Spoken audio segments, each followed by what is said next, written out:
Voice आ रही है मेरी? Am I audible to you? Online students confirm कीजिए, सुन पा रहे हैं आप? बहुत बढ़िया, वेरी गुड। चलिए अब आगे बढ़ते हैं।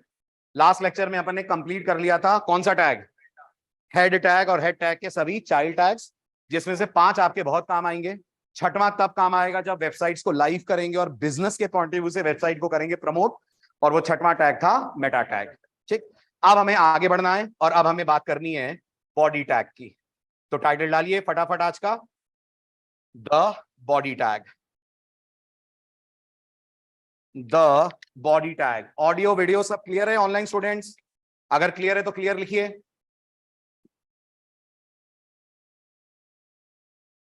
Thank you. चलिए अब आप बताओ, अगर लेक्चर्स मिस नहीं हुए हैं, बॉडी टैग की क्या खास बात है? जब भी कोई वेबसाइट बनती है, उस वेबसाइट में वो कंटेंट जो हमें यूजर के सामने रखना है वो हमेशा लिखा जाता है inside body tag. So we use body tag to display the content to the end user. तो जब आप कोई वेब पेज खोलते हैं, उसमें जब आपको इमेजेस दिखती हैं, जो आपको टेक्स्ट दिखता है, जो आपको वीडियोस दिखते हैं, जो आपको मेन्यू बार दिखता है, they all are coming from only one tag, and that tag is called body tag. तो पहला पॉइंट लिखिए बॉडी टैग के बारे में। we use body tag we use body tag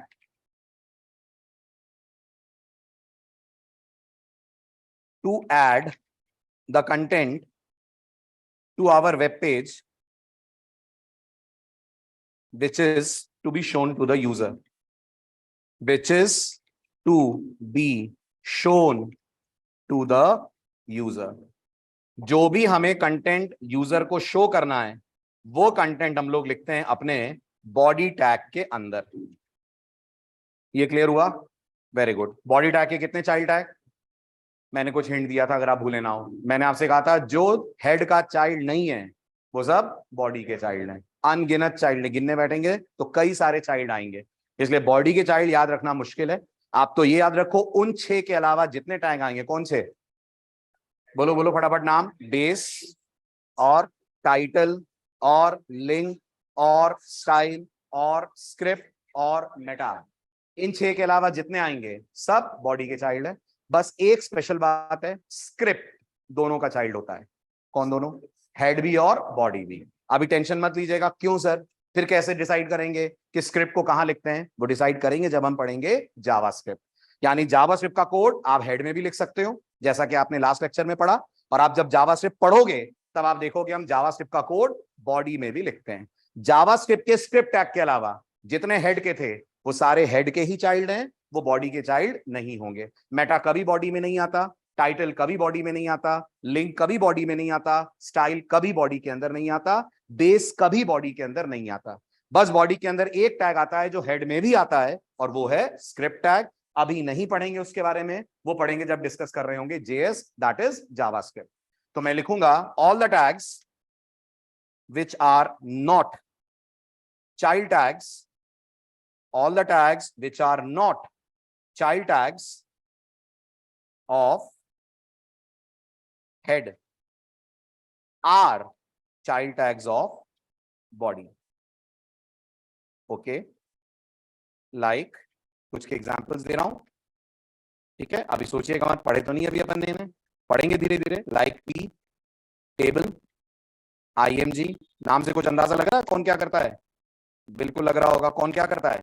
P paragraph बनाता है, टेबल से टेबल बनती है, आईएमजी से इमेजेस आती हैं, और भी ढेर सारे हैं, बट इन सब में कॉमन बात ये है, सब के सब जाएंगे इनसाइड बॉडी टैग। क्लियर है? यहां तक समझ आया?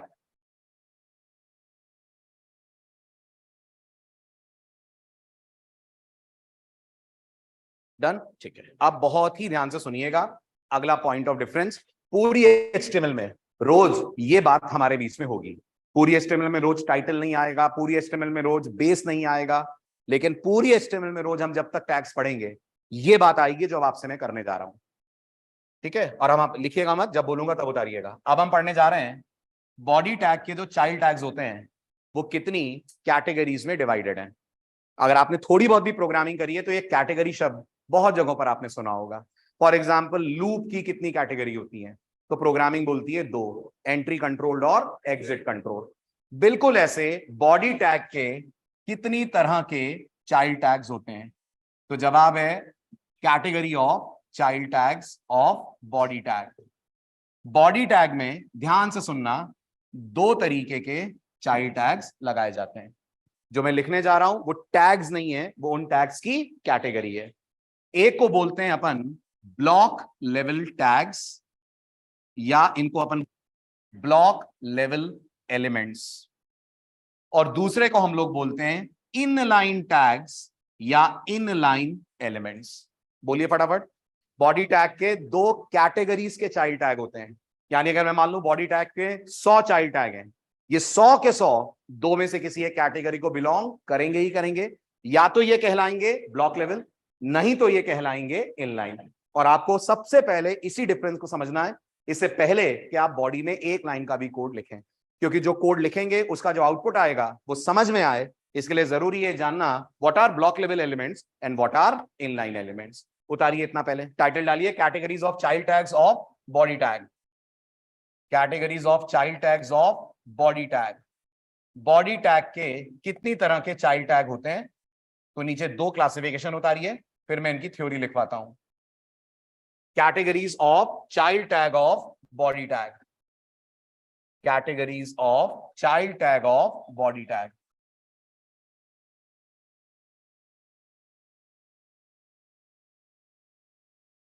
ऑनलाइन स्टूडेंट्स लिख लेंगे तो डन लिखिएगा।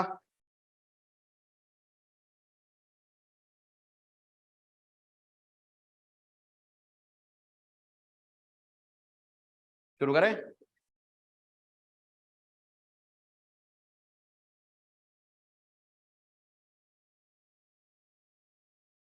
डन। बदलू?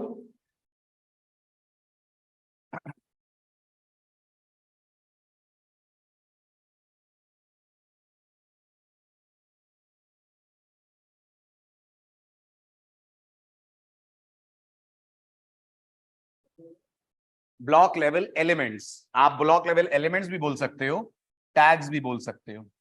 ऐसे ही इनलाइन एलिमेंट्स भी बोल सकते हो, इनलाइन टैग्स भी बोल सकते हो। ब्लॉक लेवल एलिमेंट्स और टैग्स, इनलाइन एलिमेंट्स और टैग्स। बदलू? चलिए आप सुनिए ध्यान से, वेरी इंपॉर्टेंट डिस्कशन, और वो है what are block level elements. डालिए title, what are block level elements. क्या होते हैं ये? What are block level elements. ठीक है, ध्यान दीजिएगा।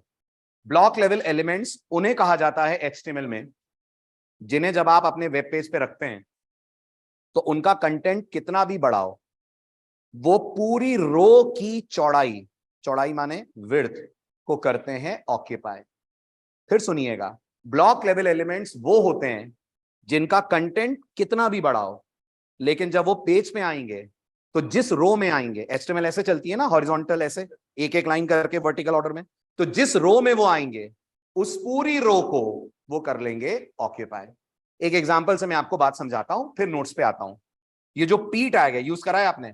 हाँ, इसको माना गया है block level element. What kind of element is P? P is a block level element. Let us try to understand with an example कि ये कहना क्या चाह रहा है कि पी एक ब्लॉक लेवल एलिमेंट है। इसके लिए अपन अपना कोई भी एक एग्जांपल ओपन करते हैं। So let's open our first web page, that was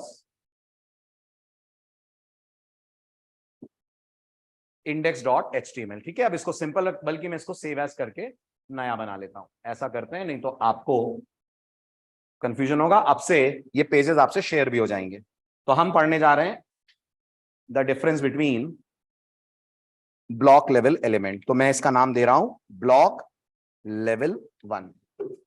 ठीक है, इस HTML पेज का नाम ये देते हैं, और इसको सिंपल रखने के लिए स्क्रिप्ट विप्ट सब इसके अंदर से मैं हटा देता हूं। ठीक है, और इस पैराग्राफ को भी बहुत सिंपल सा कर देता हूं, वेरी सिंपल, वेरी इजी। और मैं यहां लिखता हूं पैराग्राफ के अंदर, SCA is an IT educational institute established, बल्कि इतना ही रखता हूं, चलिए इंस्टीट्यूट। ठीक है, बस ये मैंने टेक्स्ट लिखा है। आप सबको पता है इसका आउटपुट क्या आएगा, है ना? जब मैं इसको रन करूंगा ये मुझे वेब पेज पे इनलाइन सी प्लस प्लस जैसा होता है? नहीं प्रशांत, सी प्लस प्लस वाला इनलाइन अलग है, HTML वाला इनलाइन अलग है। मैंने जब इस पेज को रन करा तो मुझे कुछ आउटपुट में ऐसा दिखेगा। अब मैं आप लोगों से पूछूं, ये जो आउटपुट आ रहा है SCA is an IT educational institute, ये पैराग्राफ से आ रहा है? तो आप बोलोगे हाँ। मैं बोलूंगा क्या लगता है आपको, ये पैराग्राफ ने अपने आप के लिए कितना एरिया रिजर्व करा है? तो अगर आप HTML नहीं जानते हो तो आप बोलोगे सर जितना दिख रहा है उतना ही, मतलब SCA से शुरू करके फुल स्टॉप जितना नहीं। द रियलिटी इज इस पैराग्राफ ने अपने लिए इतना एरिया करा है रिजर्व। क्यों? क्योंकि paragraph is a block level element. जब पैराग्राफ पेज पे आएगा, अंदर कितना भी कंटेंट हो, अगर मैं खाली SCA का S भी लिखता तो दिखने में S एक लेटर को पूरी रो की जरूरत है नहीं, लेकिन HTML उसे पूरी रो देगी क्योंकि वो अपने आप में है ब्लॉक लेवल एलिमेंट। अगर आपको लग रहा है सर इसको बदल सकते हैं, ये वेस्ट ऑफ स्पेस, बिल्कुल बदलेंगे और ये काम करेगी CSS। अभी के लिए पैराग्राफ आएगा तो पूरी विड्थ पे अपने आप को करेगा एक्सपैंड। कुछ ऐसा है कि आपने ट्रेन में बर्थ रिजर्व कराई, राइट, उस बर्थ पे आप लेटे, आपकी हाइट बर्थ जितनी नहीं है, फिर भी आप फैले जा रहे हो, पूरी बर्थ आपने कवर कर ली है, कोई दूसरा ना बैठ जाए। सेम चीज यहां पर है, पैराग्राफ जब आएगा तो वो अपने आप को पूरा एक्सपैंड कर देगा कि उसके आजू बाजू कोई दूसरा एलिमेंट ना आ सके। अब सवाल आता है सर इसको प्रूव कैसे करा जाए? कोई मेरे से पूछ ले कि बताओ जरा पैराग्राफ ब्लॉक एलिमेंट है, इसको साबित कैसे करोगे? बहुत तरीके हैं, मैं आपको सबसे सिंपल तरीका बताता हूं। आपको याद होगा हम अपने वेब पेज पे CSS अप्लाई कर सकते हैं, बिल्कुल कर सकते हैं। स्टाइल लगाकर, बिल्कुल स्टाइल लगाकर। अब आपको याद होगा मैंने आपको पैराग्राफ का कलर चेंज करना सिखाया था। जैसे कलर होता है ऐसे बैकग्राउंड कलर भी होता है। अंदाजा लगाइए बैकग्राउंड कलर क्या करता होगा? बैकग्राउंड का कलर चेंज करता होगा, करेक्ट। तो मैंने कहा P और यहां आकर मैंने एक लाइन लिखी बैकग्राउंड कलर, राइट, ये प्रॉपर्टी हो गई, और मैंने यहां पे कुछ कलर दिया, मैंने कलर दिया येलो। सिंपल सी बात है, बैकग्राउंड कलर पैराग्राफ के बैकग्राउंड को करेगा येलो। कितना बैकग्राउंड? जितना पैराग्राफ का बैकग्राउंड है, ठीक है। Now let's save it and see the output. और इसका आउटपुट इस बात को साबित कर देगा कि पैराग्राफ कहां से कहां तक एक्सपैंड हो रहा है। Paragraph is expanding up till the entire width of the page. बुद्धि लगाइए, अगर पैराग्राफ इनलाइन होता तो खाली वो जो फुल स्टॉप दिख रहा है ना आपको इंस्टीट्यूट के बाद, पैराग्राफ वहां तक आता है। क्यों नहीं जा रहा है वो यहां से यहां तक? Because it is a block level element. और याद रहे एज अ डेवलपर हम इस बिहेवियर को बदल सकते हैं, लेकिन वो बदलने की पावर है CSS के पास, HTML के पास नहीं है। HTML बोलती है पैरा आएगा तो पूरी रो को कवर अप करेगा ही करेगा। ये क्लियर हुआ? ये समझ में आया? ठीक है, तो पहले नोट्स फिर एग्जाम्पल दोनों उतारिए आप। बोलिए क्या समझे आप? What are block level element? आप समझाओ, एग्जाम्पल नहीं theory. Those elements which cover the entire page ना, एंटायर पेज का तो मतलब ही बदल जाएगा, entire row in which they are displayed. So these are those elements which cover the entire row,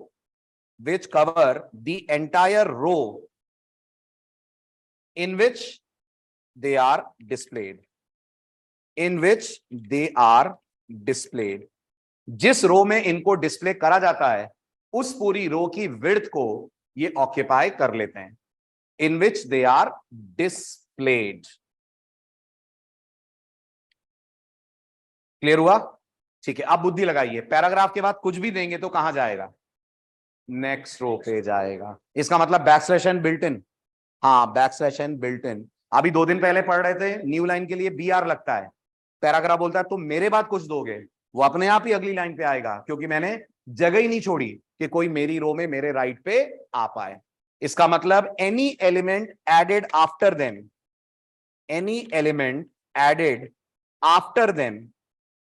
यहां देम का मतलब जल्दी बच्चे फटाफट, आफ्टर ब्लॉक लेवल एलिमेंट, तो खाली पैरा के कुछ और भी पैराग्राफ के अलावा बहुत सारे हैं जो हैं ब्लॉक लेवल। अभी मैं उनकी लिस्ट देता हूं आपको। Any element added after them automatically gets shifted to a new line। अब हम इसको प्रूफ करते हैं कि इनके बाद कुछ भी लिखेंगे तो वो न्यू लाइन पे चला जाएगा। Any element added after them automatically gets shifted to a new line। शुरू करूं? इतना उतार लिया, अब आ जाइए वापस कोड पे। ठीक है, मैं कोड में एक एग्जांपल और कर दूं, उसके बाद आप इत्मीनान से उतारिएगा। और मैं चाहता हूं इस पैराग्राफ के नीचे मैं एक इमेज लेकर आऊं। करेक्ट? तो मैंने लिखा IMG, इमेज लाना आता है? आता है। IMG के साथ एट्रीब्यूट लगता है SRC। SRC में एज यूजुअल मीडिया, मीडिया के बाद / हमारा फोल्डर इमेजेस, इमेजेस के बाद मैंने ले आया sachin.jpg। ठीक है, अब आप नोटिस करिएगा sachin.jpg इतनी सी इमेज है, बहुत छोटी सी। पैराग्राफ के राइट पे पूरी जगह है कि इमेज आए, फिर भी ये पैराग्राफ के नीचे आएगी। कोई BR नहीं है फिर भी नीचे आएगी, क्योंकि पैराग्राफ ने खुद ने पूरी रो को करा हुआ है ऑक्यूपाई। ठीक है, तो आप नोटिस करिए, अगर इस पेज को सेव करके चलाया जाए, this is the output which we are going to get. गड़बड़? क्या गड़बड़ हो गई? कंट्रोल क्लिक कीजिए तो आप इस इमेज तक पहुंचेंगे। इमेज तो सही है, IMG SRC सेव नहीं हुआ क्या? सेव हुआ, then what mistake have been made? कुछ इशू होगा, बफर, कई बार ब्राउजर के बफर में इशू हो जाता है। अगर ऐसा हो जाए तो एक बार रिफ्रेश चला दीजिए, फिर भी ना चले तो हिस्ट्री क्लियर कर दीजिएगा। बस हिस्ट्री क्लियर करने से पहले बुकमार्क वगैरह सेव कर लेना, नहीं तो हिस्ट्री के अंदर जो URL होंगे सब चले गए होंगे। राइट? तो इसको रिफ्रेश कर लीजिए। अब आप नोटिस करिए, क्या सचिन वाली जो इमेज है वो राइट में आने की जगह है? लॉजिकली तो है, टेक्निकली नहीं है, क्योंकि पैराग्राफ ने पूरी विड्थ को करा हुआ है ऑक्यूपाई। अब यहाँ एक डाउट दिमाग में आना चाहिए, वो मैं ही डाल देता हूं अगर नहीं आ रहा है, कि सर जब हम लोग किसी वेबसाइट पे जाकर देखते हैं तो हमने हमेशा देखा है, अगर कोई प्रोडक्ट के बारे में इंफॉर्मेशन आती है तो इमेज और पैरा एक ही रो पे आ रहे होते हैं। Am I right? For example अपन अमेजॉन पे ढूंढते हैं HTML बुक्स, तो नोटिस करिए अमेजॉन हमें कुछ बुक्स दिखाएगा। ये मैंने HTML की एक बुक सर्च करी। अब आप नोटिस करिए इसके अंदर ये इमेज और ये टेक्स्ट ये कैसे आ रहे हैं हॉरिजॉन्टली, जबकि हमारे इमेज और टेक्स्ट आ रहे हैं वर्टिकली। जब आपके पास होगा, पता नहीं है आपको कैसे होता है, बट जब आप होगा, this is power of CSS। CSS में ये पावर है कि वो पैराग्राफ को ब्लॉक से बदलकर इनलाइन बना देगी, और पैराग्राफ को बोलेगी उतना ही रहो जितना तुम्हारा कंटेंट है। राइट? तुम्हें पूरी रो ऑक्यूपाई करने की जरूरत नहीं है, लेकिन वो आगे आएगा। एज ऑफ नाउ पैराग्राफ अपने डिफॉल्ट बिहेवियर पे है, और इसलिए हमारा पैराग्राफ पूरी रो को कर रहा है कवर, और इमेज जा रही है उसके नीचे। उतारिए फटाफट कोड भी और आउटपुट से रिलेटेड कुछ पॉइंट्स। इस बार पूरा उतारिएगा, खास तौर पे हेड और बॉडी, बाकी भले ही स्किप कर दे।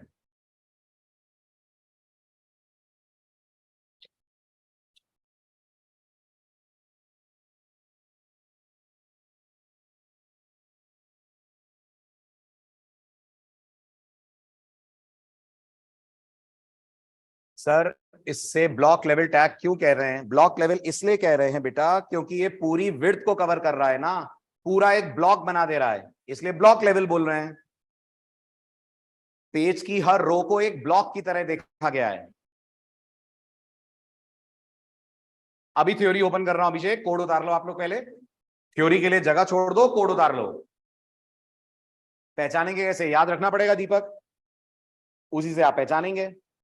अपन को कैसे पता सी लैंग्वेज में प्रिंटफ से टेक्स्ट प्रिंट होता है और CLR/SCR से स्क्रीन क्लियर होती है? इसके लिए भी तो अपन याद रखते हैं ना, ऐसे HTML में याद रखना पड़ेगा। और अगर आपको जरा भी कंफ्यूजन हो तो मैंने आप लोगों को बताया था HTML का ग्रंथ कौन है। जब भी कंफ्यूजन हो किससे पूछें? भूल गए? MDN, Mozilla developer network. वहां जाइए, बता देगा सारे ब्लॉक लेवल एलिमेंट्स की लिस्ट।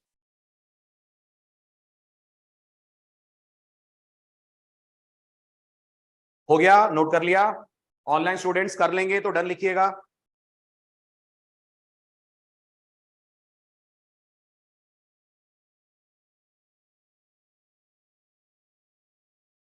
डन? हटाओ। ऑफलाइन स्टूडेंट्स आपका हो गया?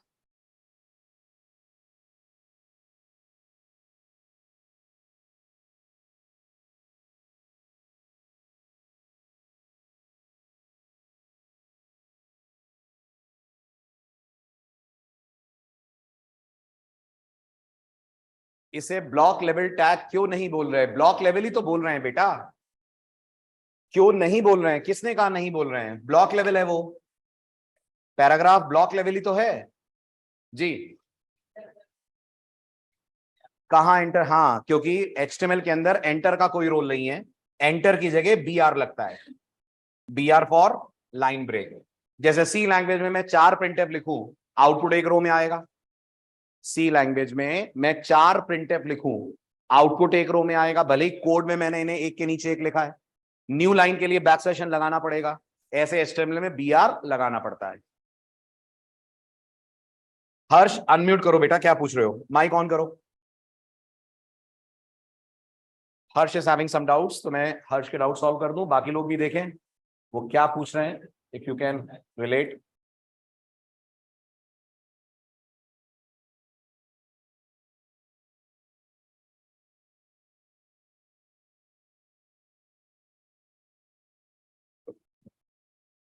जी हर्ष, माइक ऑन कीजिए। कृतिका, पूरे पेज का कलर चेंज करना हो तो अपन बॉडी का बैकग्राउंड कलर सेट करेंगे। सर अगर इमेज के बाद पी टैग यूज करेंगे तो वो पैरा इमेज की नेक्स्ट लाइन पे चला जाएगा। बिल्कुल मुस्कान, अभी अपन पैरा को डिटेल में पढ़ते हैं तो मैं आपको बताता हूँ। हेलो हाँ जी हर्ष बोलिए। सर, अपन पी तो एक टैग है ना सर, तो इसे अपन बच्चे एलिमेंट्स क्यों टैग बोल तो रहे हैं? है, टैग और एलिमेंट एक ही बात है। आपको एक याद ही आ रहा है। होगा सर, आपने डॉक टाइप को तो एलिमेंट बोला था, यहां पर टैग और एलिमेंट एक ही चीज मानिए आप ब्लॉक लेवल टैग बोल लीजिए या ब्लॉक लेवल एलिमेंट बोल लीजिए, एक ही बात है। Okay sir. राइट, कैटेगराइजेशन है बस, ठीक है, ओके। वापस समझा दूं ब्लॉक लेवल, बेटा ऐसे वापस समझाता रहूंगा तो हम HTML में घूमते रहेंगे 6 महीने। सुनिए ध्यान से, मैंने कहा ब्लॉक लेवल एलिमेंट्स वो एलिमेंट्स होते हैं जो पूरे विड्थ ऑफ द रो को कवर करते हैं। यानी जब आप इन्हें अपने वेब पेज में लिखेंगे तो ये पूरी विड्थ पेज की कवर अप करके बैठेंगे। आप मुझे बताइए, जो लाइन नंबर 12 पे मैंने लाइन लिखी है, वो लाइन क्या इतनी बड़ी है कि वो मेरे वेब पेज की पूरी रो ऑक्यूपाई करे? इतना बड़ा टेक्स्ट है उसमें? नहीं। आप नोटिस करिए, विड्थ वाइज वो आधे पेज की विड्थ के बराबर भी नहीं है। अगर मैं मान लूं मेरे ये पेज की विड्थ 1000 पिक्सल है तो ये 200 पिक्सल की विड्थ भी नहीं है। फिर भी आप नोटिस करिए, पैराग्राफ यहां से लेकर आखिर तक एक्सपैंड कर रहा है। क्यों कर रहा है? क्योंकि वो अपने आप में एक ब्लॉक लेवल एलिमेंट होता है। इसका मतलब बताइए, अगर मैं अपने वेब पेज पे 4 पैराग्राफ लिखूंगा तो कितनी रो में आउटपुट आएगा? 4 रो में आउटपुट आएगा। अच्छा, उन पैराग्राफ में बस एक एक लेटर लिखूंगा मैं, ABCD, तो भी मेरे को ABCD नजर आएगा वर्टिकल, जबकि ABCD आ सकता था हॉरिजॉन्टल। नहीं आएगा अगर मैं ABCD को अलग अलग P टैग्स के अंदर डालूं, क्योंकि हर P टैग ये नहीं देखता उसके अंदर क्या है, वो देखता है मैं ब्लॉक लेवल एलिमेंट हूं तो मैं ऑक्यूपाई करूंगा पेज की पूरी विड्थ। इसको पेज की यानी रो की विड्थ पूरी, इसको बोलते हैं ब्लॉक लेवल एलिमेंट। ठीक है, अब आता है अगला सवाल कि क्या खाली P टैग ही ब्लॉक लेवल एलिमेंट होता है? तो जवाब है नहीं, बहुत सारे ब्लॉक लेवल एलिमेंट्स हैं। अब मैं आपको उनमें से कुछ के नाम बता रहा हूं। Some popular block level elements are, और ब्लॉक लेवल टैग्स आर, आप कुछ भी बोल लीजिए जिसमें आप कंफर्टेबल फील करें। आर, पहला तो आपने पढ़ ही लिया, उसका नाम है P। दूसरा, अगले लेक्चर में आप बहुत जल्दी मिलेंगे इनसे, ये हैं हेडिंग टैग्स। हेडिंग्स क्या होती हैं? क्या लगता है आपको हेडिंग क्या होती होगी? कुछ भी ऐसा टेक्स्ट जो नॉर्मल फॉन्ट में बड़ा दिखता है और बोल्ड दिखता है, उसको बोलते हैं अपन हेडिंग्स। ठीक है, हेडिंग बनाते कैसे हैं वो आगे सीखेंगे आप, लेकिन जब हेडिंग आएगी तो हेडिंग पूरी रो के बराबर अपनी विड्थ ऑक्यूपाई करेगी। राइट, तो heading tags are also block level tags. Heading tag के अलावा आप आगे चलकर देखेंगे there is one more tag जो ब्लॉक लेवल है, बहुत पॉपुलर है, and it is called as div. Div समझते हैं? बोलिए बोलिए, पहले भी बात हुई है हमारी डिव के बारे में। Div is division. अगर आपको लग रहा है सर नहीं समझ आया व्हाट इज डिव सर, तो सुनिए व्हाट इज डिव। जब भी कोई वेब पेज या वेबसाइट बनती है, आपने अगर कभी गौर से देखा हो तो हर वेबसाइट एक फिक्स पैटर्न लेती है। अगर नहीं गया हो ध्यान तो अब दीजिएगा। हर वेबसाइट पे आप देखते होंगे सबसे ऊपर टाइटल बार या नैव बार होता है। मैं वो टाइटल की बात नहीं कर रहा हूं जो आप हेड में देते हैं, मैं वेबसाइट के टाइटल की बात कर रहा हूं जो पेज में दिखता है। इसको हम लोग बोलते हैं नॉर्मली नेविगेशन। राइट, हर वेबसाइट में आप बिल्कुल नीचे देखते हैं फुटर इंफॉर्मेशन होती है, develop by so and so, copyright वगैरह, इसको हम लोग बोलते हैं फुटर। हर वेबसाइट में आप देखिएगा लेफ्ट या राइट साइड पे वर्टिकल बार्स होते हैं, इनको हम लोग बोलते हैं साइड बार्स। राइट, एड वैड चलते रहते हैं साइड बार्स में, आपने देखा होगा, इनको बोलते हैं अपन साइड बार, इसको भी अपन बोलते हैं साइड बार, और वेबसाइट का जो मेन कंटेंट है वो बिल्कुल पेज के मिड या सेंटर पे आता है। ये हमारा मेन कंटेंट एरिया होता है।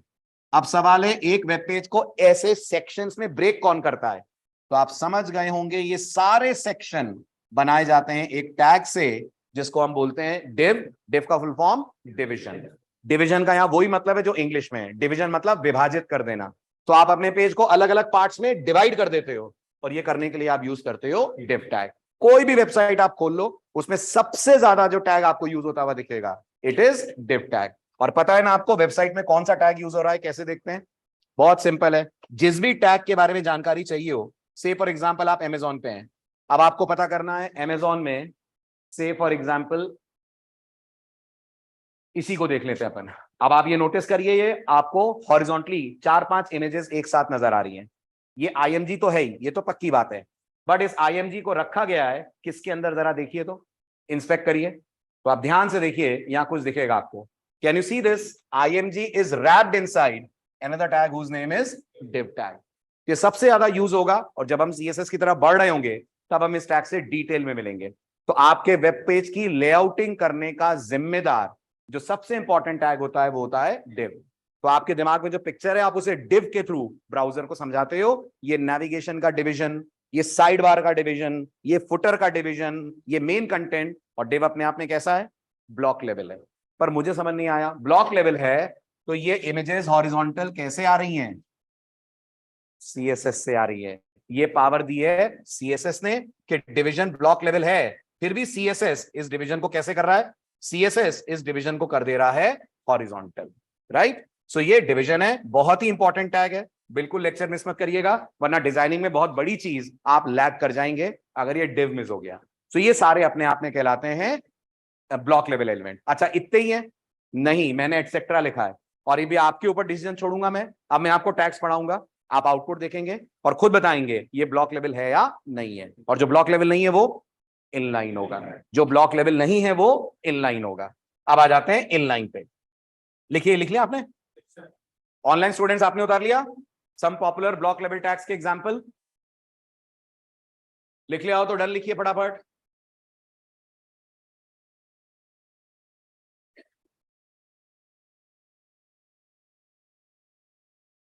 Very good, done, good.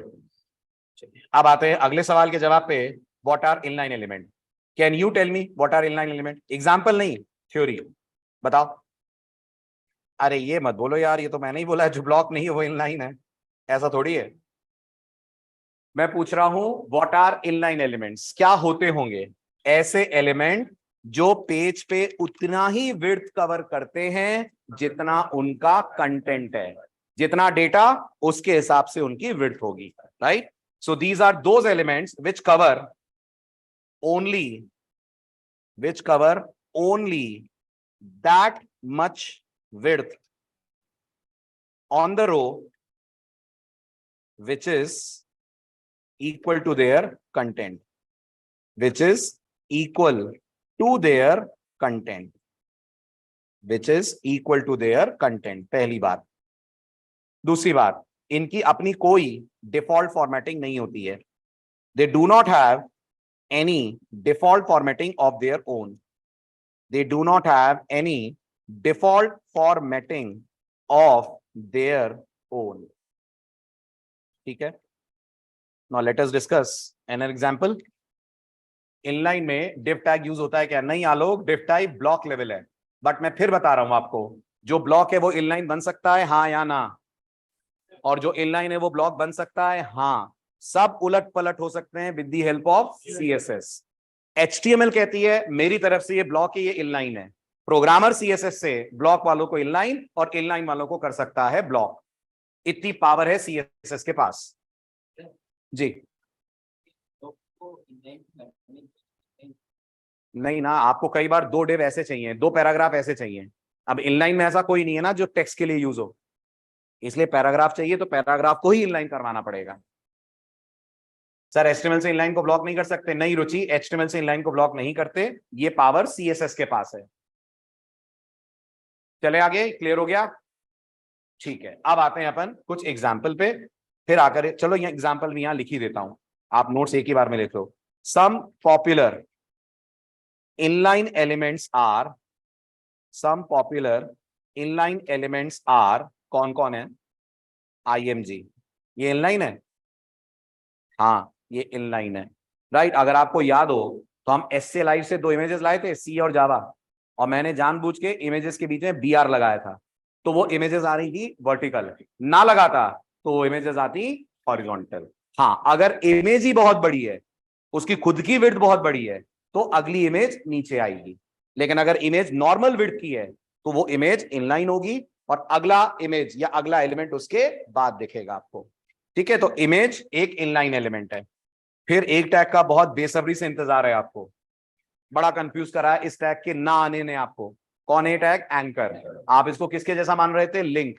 और मैंने कहा था लिंक दो HTML को लिंक नहीं करता, लिंक लिंक करता है HTML को CSS से। दो HTML को लिंक करना है तो हम यूज करते हैं ए टैग, ए फॉर एंकर। एक और टैग है स्पैन। स्पैन क्या करता है तो आपको याद होगा, उतार लीजिए फिर बताता हूं।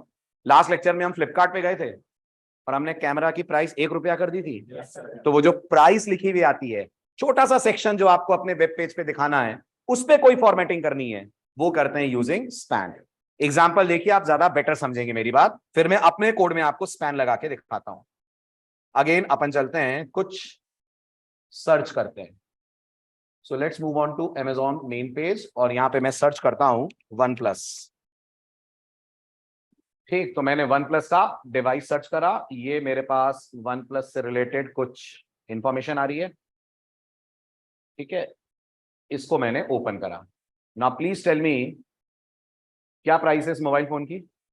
19,999 रुपए। क्या आप ये नोटिस कर रहे हैं 19,999 बाकियों के कंपैरिजन में बड़ा डार्क फॉन्ट नजर आ रहा है, राइट? तो इस छोटे से टेक्स्ट पे लगाई गई है CSS, और इस छोटे से टेक्स्ट को रखा गया है इनसाइड स्पैन। किसके अंदर रखा गया है? स्पैन के अंदर। तो बहुत सारा कंफ्यूजन होता है बिगनर्स को, सर डिव और स्पैन में अंतर होता है जी। डिव मतलब बड़े ब्लॉक्स, स्पैन मतलब छोटे छोटे ब्लॉक्स। तो ये छोटा सा तो ब्लॉक है, कोई बड़ा ब्लॉक थोड़ी है। 19,999। अब आप इसको अगर वेरीफाई करना चाहते हैं तो आप इस पे राइट क्लिक कीजिए, इंस्पेक्ट में जाइए, एंड सी फॉर योरसेल्फ 1999 किसके अंदर डाला गया है। Can you see it has been wrapped inside something which is called span.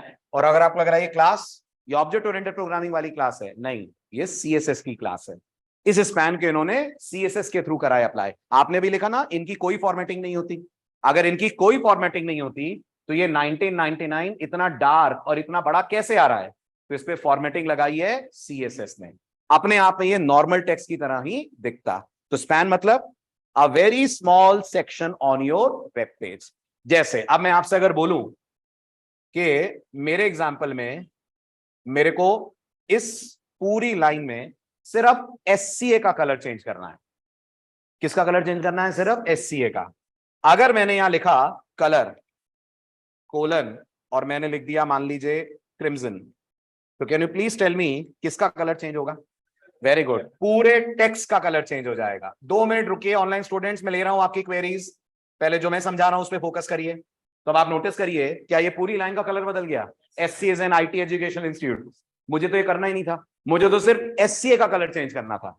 तो फिर SCA वाली लाइन तो रहेगी पैराग्राफ में, लेकिन मैं क्या बोलूंगा ब्राउजर को? मैं बोलूंगा भाई इसको डाल दो तुम सबसे पहले स्पैन में।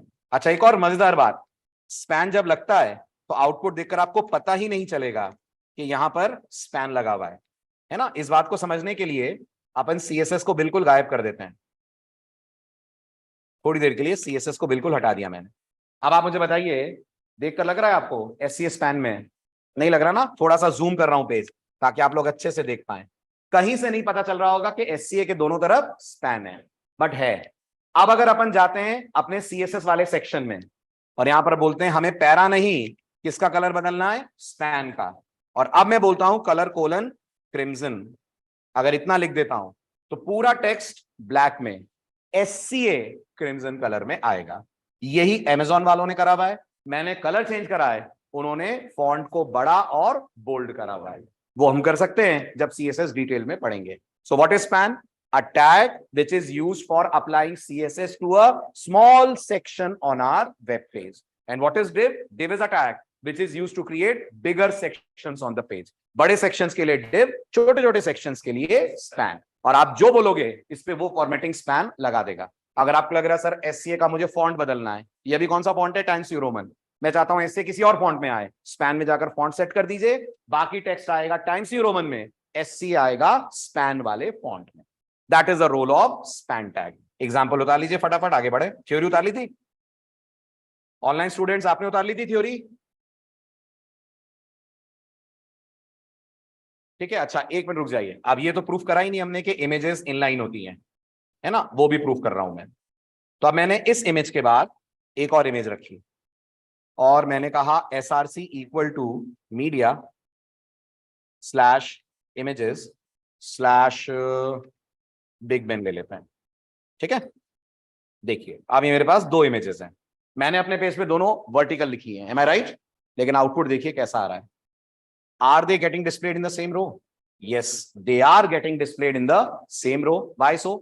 Because images are inline elements. ना होती तो ये बिग बेन वाली इमेज सचिन वाली इमेज के नीचे आती.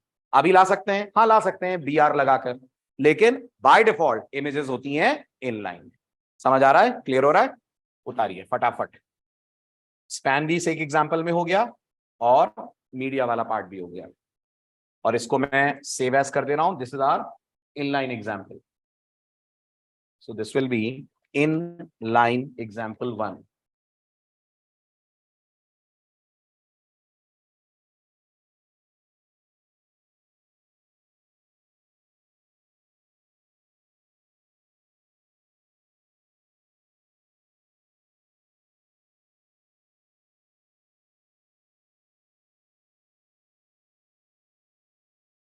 लिख लेंगे तो डन लिखिएगा जरूर ऑनलाइन स्टूडेंट्स.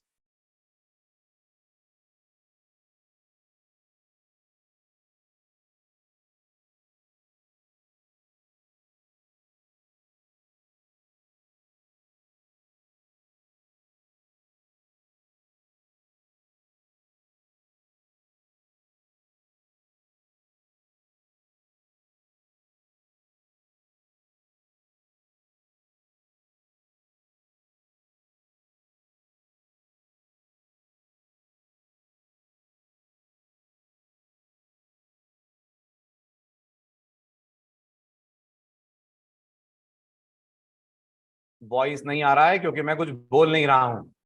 इतने दिन से ऑनलाइन पढ़ रहे हैं तो भी समझ नहीं आया. उतारो आप, फिर मैं बोलूं.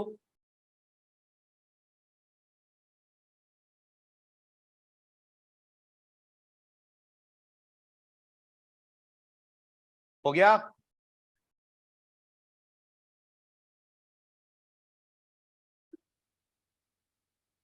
तो आप मुझे बताओ, टाइटल ब्लॉक लेवल एलिमेंट है कि इनलाइन है? टाइटल टैग जो होता है वो ब्लॉक लेवल एलिमेंट है कि इनलाइन है? ऑनलाइन स्टूडेंट्स भी जवाब दें, ऑफलाइन भी जवाब दें. टाइटल ब्लॉक लेवल है कि इनलाइन है? सवाल ही गलत है. क्या ब्लॉक लेवल करे जा रहे हैं ऑनलाइन वाले सब? गलत बात. इनलाइन और ब्लॉक लेवल ये किसकी कैटेगरीज हैं? बॉडी के चाइल्ड टैग की. Title is a child tag of head. तो वो कैसे कैटेगराइज हो सकता है इन ब्लॉक और इनलाइन? वो बस टैग है, ना वो ब्लॉक है ना वो इनलाइन है. हो गया? चलो आगे. डन. चलिए अब हम लेते हैं एक एक टैग को डिटेल में. शुरुआत करते हैं, पढ़ाओ. शुरुआत करते हैं पैराग्राफ टैग से. डालिए title the P tag. Title डालिए द पी टैग. पहला ब्लॉक लेवल टैग जो हम डिटेल में पढ़ने जा रहे हैं that is P tag. Number 1, क्या ये ब्लॉक लेवल है? Yes, it is a block level tag. ठीक है. क्या पर्पस होता है पैराग्राफ का? वही पर्पस होता है जो इंग्लिश में होता है. What is a paragraph in English? What is a paragraph in English? A collection of sentences. तो आपको अपने वेब पेज पे अगर कुछ टेक्स्ट दिखाना है तो आपको वो रखना चाहिए इन पैरा. इमेज नहीं रखनी चाहिए, ऑडियो वीडियो नहीं रखना चाहिए, सिर्फ टेक्स्ट रखना चाहिए. Para is only for text. So we use it to display some text on the page. ठीक है. अब एज अ बिगनर दिमाग में एक डाउट आना चाहिए कि सर बिना पैरा के टेक्स्ट नहीं आएगा क्या? आपको क्या लगता है? बिना पैरा के टेक्स्ट नहीं आएगा क्या? आ जाएगा ना। लेट, तो अपन एक एग्जांपल करते हैं जो हमें बताएगा क्या इंपॉर्टेंस है पैरा के होने और नहीं होने में। हटाओ। ठीक है, अभी नोट्स पूरे नहीं हुए, अभी 2 ही पॉइंट लिखे मैंने। तो चलिए एग्जांपल पे चलते हैं। सेव एज, और ये हमारा पैरा का डेमो 1, पैरा डेमो 1। ठीक, स्टाइलिंग वगैरह फिलहाल के लिए मैं हटा रहा हूं 2 मिनट के लिए। और मैंने क्या करा, मैंने कुछ टेक्स्ट जनरेट करा। अब सबसे पहले आप टेक्स्ट जनरेट करना भी सीखिए। अगर आपको प्रैक्टिकल करते वक्त कुछ फॉर्मेटिंग करनी है तो कुछ टेक्स्ट भी होना चाहिए, या तो अपनी तरफ से कुछ टाइप करें, या फिर ये जो VS कोड है ये आपके लिए डमी टेक्स्ट जनरेट करना जानता है। कौन सा टेक्स्ट? Dummy text. और इसको जनरेट करने के लिए हम यूज करते हैं लॉरेम इप्सम। क्या बोला मैंने? इसको जनरेट करने के लिए हम यूज करते हैं लॉरेम इप्सम। लॉरेम इप्सम अपने आप में 2 लैटिन वर्ड्स हैं और इनका कोई मतलब नहीं है। इनका वही मतलब है जो हिंदी में बोलेंगे, ये बस जो इसका मतलब है वही लॉरेम इप्सम का मतलब है। मतलब आप गूगल से पूछोगे तो गूगल गुरु भी बोल देगा बॉस ये क्या है मुझे नहीं पता। मतलब ये गिबरिश टेक्स्ट होता है जिसका कोई इंपॉर्टेंस नहीं है, बस हमें अपने वेब पेज पे टेक्स्ट दिखाना है तो कुछ चाहिए तो हम बोलते हैं लॉरेम इप्सम। अच्छा, कैसे लाते हैं लॉरेम इप्सम का टेक्स्ट? तो आप लॉरेम लिखते हैं, स्पेलिंग है LOREM, लॉरेम। इसके बाद एक नंबर लिखते हैं, जो नंबर लिखेंगे उतने शब्द आपके लिए VS कोड जनरेट कर देगा। जो नंबर लिखेंगे, कोई नंबर बोलिए। 25 बोला मैंने, 25 बोलकर टैब दबा दीजिए, तो लॉरेम जैसे 25 शब्द आपके लिए वेब पेज पे जनरेट हो जाएंगे। Just press tab. बिल्कुल भी दिमाग मत लगाइए क्या है, हमें अंग्रेजी समझ में आ जाए वही बड़ी बात है, ये तो लैटिन है राइट। जो देख रहे हैं आप lorem ipsum, dolor sit, amet, consectetur, ये सब ऊट पटांग कुछ भी है, कुछ भी। इंग्लिश में अगर आप जानते हो तो कई बार हम बोलते हैं ना ब्ला ब्ला ब्ला, बस ये वही है ब्ला ब्ला ब्ला राइट। तो ये गिबरिश टेक्स्ट है, लेकिन आपकी मेहनत बचा लेगा, वरना भी क्या करना पड़ता, कहीं जाता वेबसाइट पे कॉपी करता या बैठ के आराम से खुद लिखता कोई पोयम टाइप का, तो अब मेरे को टेक्स्ट दिखता है ना। आप आगे बढ़ते हैं जी। ये स्क्रीन के बाहर इसलिए जा रहा है क्योंकि VS कोड के अंदर न्यू लाइन एनेबल्ड है ना। वो इसलिए क्योंकि उसने एक स्क्रीन को साइज दे रखी है और नीचे ही आपका है। आप इसको और कम कर दो, ये और दिख जाएगा बड़ा। और ये पेज पे नहीं जाएगा, पेज पे तो ये वैसे ही जाएगा जैसे इसको जाना चाहिए। रन कर दूं? देखो आप, पेज पे ये लाइन तभी चेंज करेगा जब वाकई में रो फिल हो जाएगी। Can you see that? Right. Google try करने की कोशिश कर रहा था, इंग्लिश बनाऊं क्या, कुछ समझ आएगा नहीं इसलिए मैंने मना कर दिया। ठीक, ये आपका टेक्स्ट है। बहरहाल अब आप पैराग्राफ के होने और नहीं होने पे देखिए, टेक्स्ट आ रहा है ना। तो एक वैलिड डाउट होता है एक एक्सटर्नल बिगिनर का, सर पैरा क्यों लगाएं, ऐसे भी तो आ रहा है टेक्स्ट। अब आप देखिए मैं इसके नीचे कुछ और टेक्स्ट भी लिखता हूं। तो मैंने फिर कहा लॉरेम, और इस बार 60 शब्दों का कुछ टेक्स्ट जनरेट करा। क्या मेरी तरफ से अगर आप देख पा रहे हो, मैंने 2 अलग अलग ब्लॉक्स बनाए थे, लेकिन जैसे ही मैंने सेव करा ये बन गया अपने आप में एक ब्लॉक। आप सोचो अगर मुझे 2 अलग अलग पैराग्राफ अपने वेब पेज पे दिखाने, कैसे दिखाने? इमेजिन करिए आप सी लैंग्वेज का ट्यूटोरियल बना रहे हैं, एक वेबसाइट बना रहे हैं जो लोगों को सी पढ़ाएगी। तो सी पढ़ाएगी तो ऊपर प्रोग्राम होगा, नीचे उसका टेक्स्ट होगा, कुछ गैप चाहिए, वो आएगा ही नहीं अगर आप नहीं यूज करेंगे पैरा। प्रोग्राम और प्रोग्राम के आजू बाजू उसकी थ्योरी आ जाएगी। तो जो पेज पढ़ेगा उसे बहुत दिक्कत जाएगी ये पहचानने में कि कहां पहला टेक्स्ट है और कहां दूसरा टेक्स्ट है।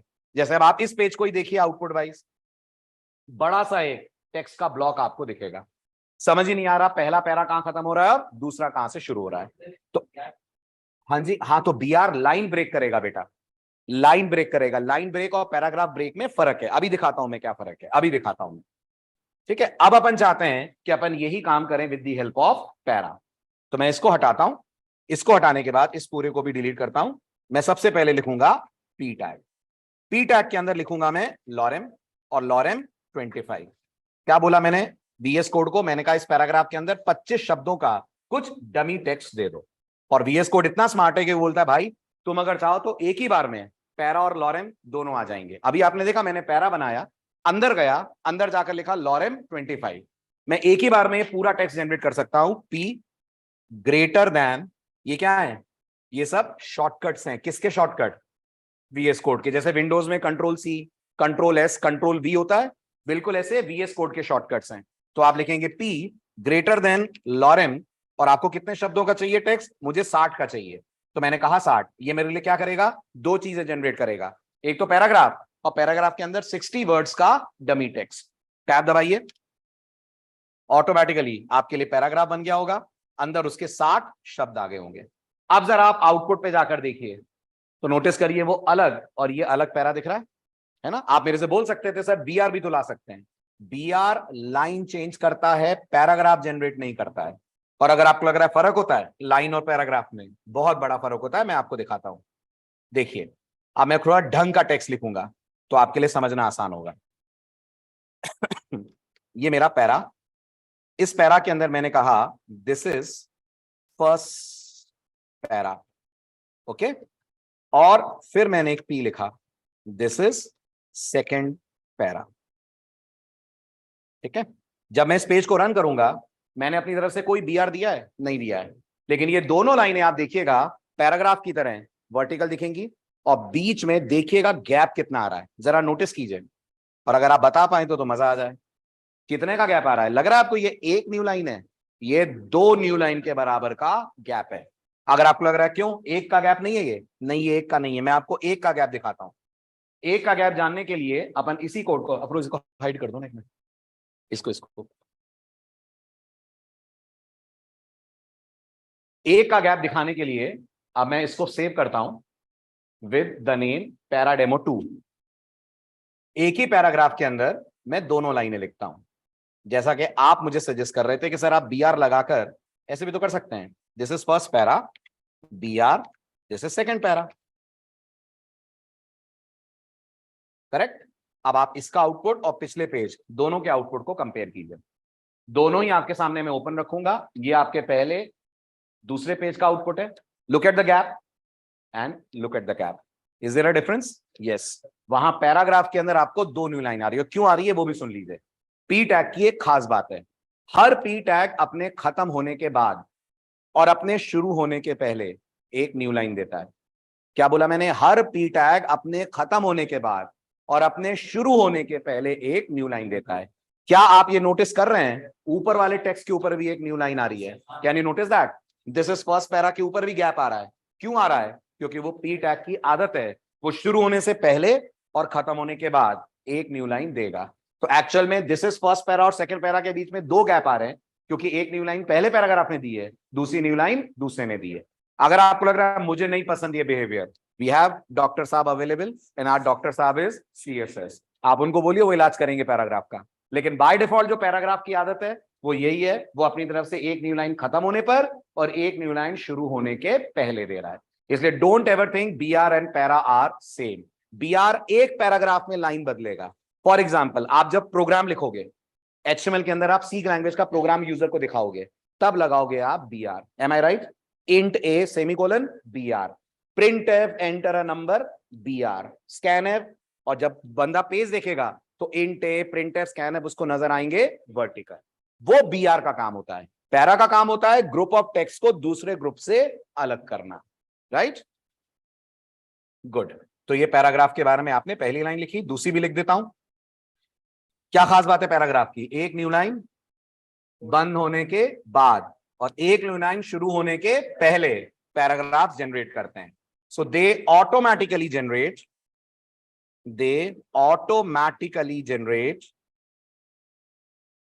a new line at the beginning as well as at the end.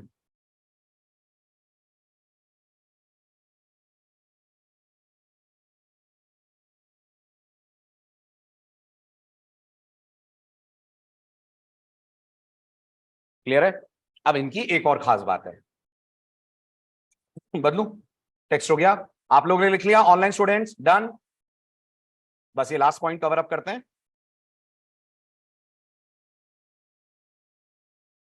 हो गया? हटाऊं? ये नोटिस करके मुझे बताइए, फर्स्ट वाले एग्जांपल की बात कर रहा हूं और इसको मैं सेव एज पैराडेमो3 कर रहा हूं। क्या आपने नोटिस करा इस पेज में, बल्कि मैं एक पैरा और डाल देता हूं।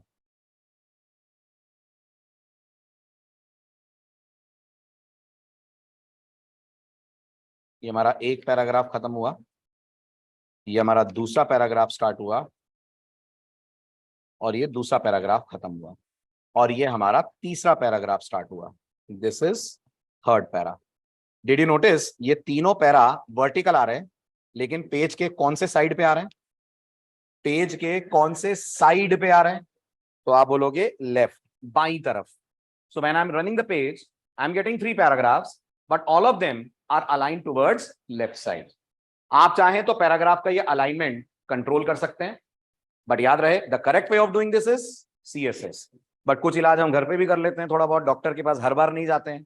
तो कुछ देसी इलाज पैराग्राफ का अलाइनमेंट सेट करने का, हमें प्रैक्टिस इसकी नहीं करनी है। This is not the correct way. The correct way of setting alignment is via CSS, because alignment set करना is presentation, it is not content. An HTML is for content, CSS is for presentation. But जो मैं आपको छोटे छोटे projects कराऊंगा वो CSS के पहले ही शुरू हो जाएंगे। और अगर आपको CSS नहीं पढ़ाई होगी और उस प्रोजेक्ट में अलाइनमेंट लगेगा तो आपसे कोड बनेगा नहीं। जैसे हम लोग एक फोर्ड कार का होम पेज बनाएंगे, फोर्ड कार का लैंडिंग पेज बनाएंगे CSS शुरू होने से पहले एज अ फर्स्ट प्रोजेक्ट। और जब आप फोर्ड कार का लैंडिंग पेज बनाएंगे तो उसमें जरूरत पड़ेगी एक कार इधर दिखानी होगी, एक कार इधर दिखानी होगी। और वो कौन करेगा? वो करेगा अलाइन। अलाइन कौन है? अलाइन पैराग्राफ का एट्रीब्यूट है। क्या है? एट्रीब्यूट है। जरूरी है? नहीं, जरूरी इसलिए नहीं है क्योंकि अलाइन की डिफॉल्ट वैल्यू होती है, गेस व्हाट? लेफ्ट। अलाइन की डिफॉल्ट वैल्यू होती है लेफ्ट। हम क्या दे सकते हैं? हम लेफ्ट को राइट कर सकते हैं और सेंटर कर सकते हैं।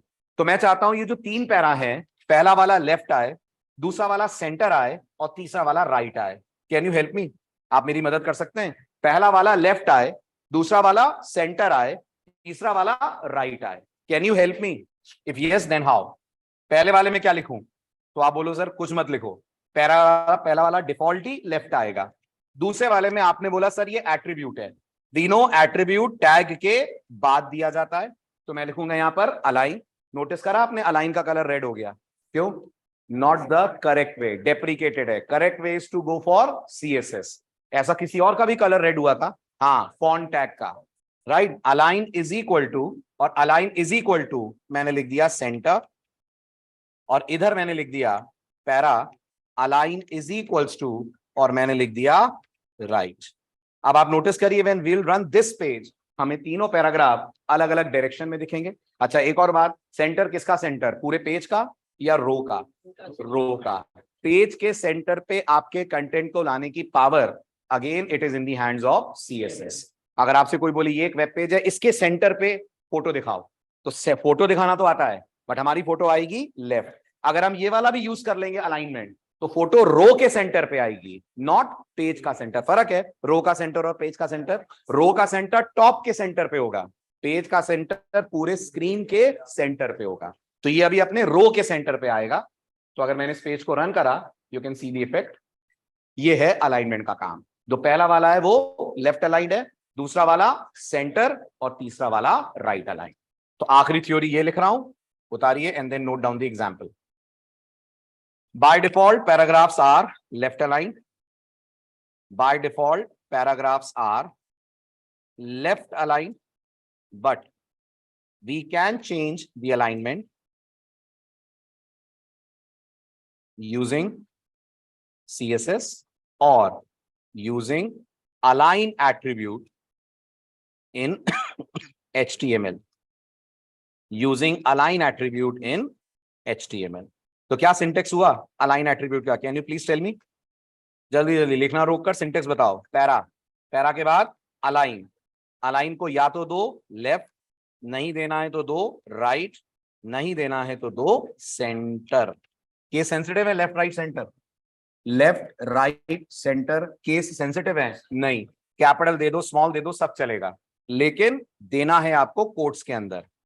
ये बंद, उसके बाद पैराग्राफ का टेक्स्ट, और उसके बाद पैराग्राफ की closing. This is align attribute syntax. हाँ, नहीं, नेस्टेड पी टैग नहीं होते। अगर आप पी टैग के अंदर पी टैग रखेंगे तो ब्राउजर उठाकर फेंक देगा बाहर। ये बहुत ही इंटरेस्टिंग केस आएगा जब हम CSS पढ़ेंगे। अगर आप पी के अंदर पी को नेस्ट, पैराग्राफ के अंदर कोई ब्लॉक लेवल एलिमेंट नहीं आता, सिंपल सा रूल है। तुम पैराग्राफ के अंदर एंकर डालोगे चलेगा, तुम पैराग्राफ के अंदर पैराग्राफ डालोगे एरर नहीं आएगी, लेकिन अंदर वाला पैरा बाहर निकल जाएगा। ये हम समझेंगे CSS में कि इसको कैसे कंट्रोल करें। टैग जो है वो डीब्लॉक करने में नहीं है, क्या तुम लिख सकते हो, लेकिन ब्राउजर क्या करेगा, पर और ऐसा कर दे, पैराग्राफ में वहीं पैराग्राफ खत्म हो जाएगा, जहां हेडिंग शुरू होगी वहां पैराग्राफ खत्म तुम्हारे। ये आएगा आगे केस, और इसको हम कंट्रोल करेंगे सीएसएस से। सर पेज में कितने रो कॉलम होते हैं हर्ष, वो तो डिपेंड करता है ना बेटा आपके रेजोल्यूशन पे, ऐसा कुछ फिक्स थोड़ी है, ये पिक्सल्स में है ना। कैरेक्टर में होता तो मैं बता देता 25x80। बॉडी में बहुत सारे पी हैं, अगर सर मैं चाहता हूं एक पैरा का कलर चेंज करूं तो कैसे करें, मैंने जवाब दिया था। बाकी लोग भी बताएं, प्रशांत का डाउट है,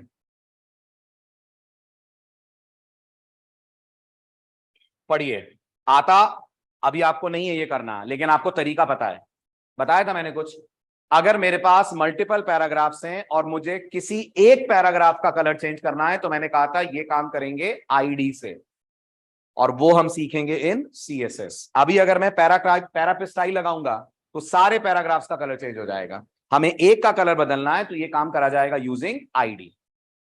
ठीक है, बहुत ज्यादा क्यूरोसिटी है तो अगले लेक्चर में बता दूंगा मैं, अभी आज ये पैराग्राफ वाला काम कर ले फिर बता दूंगा। ठीक है, नोट कर लिया, उतारिए। ये वाला हो गया, ऑनलाइन स्टूडेंट से कर लिया, डन, वेरी गुड। तो बस एग्जाम्पल पे आ जाइए आप। अब कब आना है आपको, अब आना है आपको मंडे, और हम लोग ये सोच रहे हैं आप लोग की फ्रंट एंड की क्लास संडे भी कर दें, एक दिन वीक डे में से हटा दें। आप लोग को आने जाने में दिक्कत होती है तो वेंसडे को क्लास ना रखकर संडे रखा करें। Will that do? संडे 2:30-3 बजे के आसपास रहेगी क्लास, तो मानसौर वालों को भी दिक्कत नहीं होगी, वो भी घर चले जाएंगे और वहां से अटेंड कर लेंगे। और इंदपुरी वाले जब अपनी जावा क्लास के लिए आएंगे 5-1 मिनट का ब्रेक, और फिर हम कंटिन्यू कर लेंगे एचटीएमएल। झेल पाएंगे? 1 घंटे की जावा, 1-1.5 घंटे का एचटीएमएल, आपका आना जाना बच जाएगा। लेकिन तीनों दिन नहीं करूंगा मैं, मंडे फ्राइडे की क्लास रखते हैं शाम को, वही 8:15 से 9:15, और संडे की क्लास रखते हैं दिन में। चलेगा? Will that do? और फिर अगर आप लोग के पास कोई और स्लॉट होगा तो आप बताइएगा, हम उस पर शिफ्ट करने की कोशिश करेंगे, क्योंकि फ्रंट एंड बहुत इंपॉर्टेंट है। मैं चाहता हूं आप उसको बहुत कूल माइंड से पढ़ें, और फ्रंट एंड का कोई प्री रिक्विजिट नहीं है, बिल्कुल बिगनर के लिए है ये बनेगा तो अच्छे प्रोजेक्ट्स बनेंगे और आप इंप्रेस कर पाएंगे इंटरव्यूअर को। ठीक, ये उतार लिया? तो फिलहाल आना है आपको मंडे 8:15, अगले वीक से अप्लाई करूंगा मैं। अभी संडे तो आपको जावा के लिए आना ही है, अपने अपने टाइम पे जावा के लिए आना है। जावा का टाइम इनका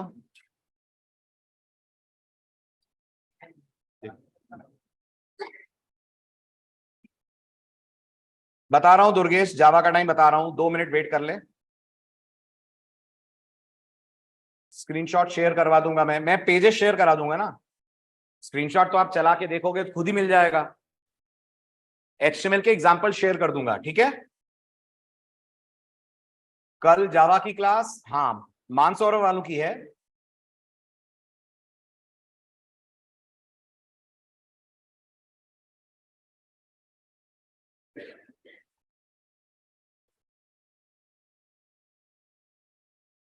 पूछो मैम से, पूछो मैम से, फोन करके पूछो इंदपुरी की जावा कब है।